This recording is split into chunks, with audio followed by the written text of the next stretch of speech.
ফিরে এলাম বিরতির পর। আইপিএফটির প্রতিষ্ঠা দিবস উপলক্ষে মরা চৌমুহনী এলাকায় এক জনসভার আয়োজন করা হয়।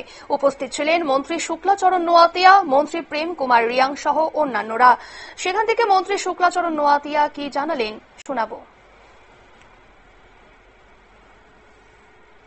মোতাবেক সশস্ত্র জেলা পরিষদকে পূর্ণাঙ্গ রাজ্য দাবি গঠন করা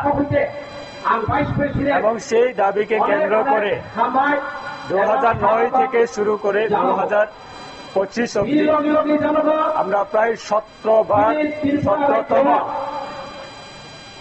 সশস্ত্র জেলা পরিষদকে পূর্ণাঙ্গ রাজ্য দাবি দিবস হিসাবে আমরা উদযাপন করে থাকি।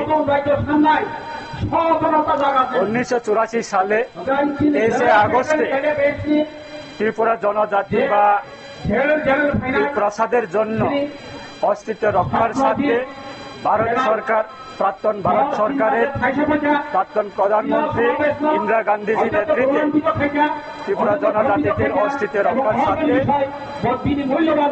সশস্ত্র জেলা পরিষদ গঠন হয়েছিল। সেই দিনটাকে কেন্দ্র করে আমরা প্রত্যেক বছরে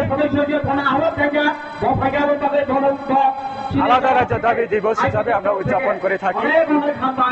2016 আপনারা শুনলেন মন্ত্রী শুক্লাচরণ নোয়াতিয়া এবং আজকের আইপিএফটি প্রতিষ্ঠা দিবস উপলক্ষে এক জনসভার আয়োজন করা হয় মরা চৌমুহনী এলাকায়।